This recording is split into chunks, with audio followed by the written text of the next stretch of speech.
રાજકોટ લોકસભા બેઠક પરની ચૂંટણી માટે મતદાન શાંતિપૂર્ણ માહોલમાં પૂર્ણ થયું હતું, જેને લઈ રાજકોટ લોકસભા કોંગ્રેસના ઉમેદવાર પરેશ ધાનાણી દ્વારા પ્રેસ કોન્ફરન્સ કરવામાં આવી। તેઓએ કહ્યું કે રાજકોટના જનજનનો પ્રેમ મળ્યો, પરિણામ આવશે ત્યારે સ્વાભિમાનનો વિજય થશે અને અહંકાર હારશે।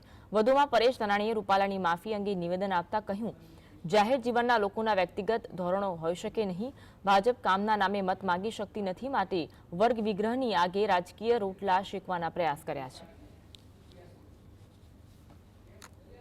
કે ભારતીય જનતા પાર્ટી અત્ર તત્ર સર્વત્ર એમની પાસે સત્તા હોવા છતાં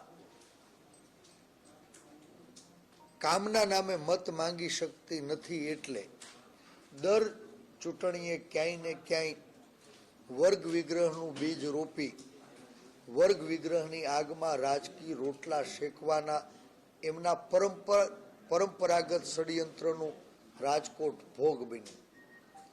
રંગીલા રાજકોટને વર્ગ વિગ્રહની આગમાં ધકેલવાનો ભારતીય જનતા પાર્ટીએ ઈરાદાપૂર્વક પ્રયાસ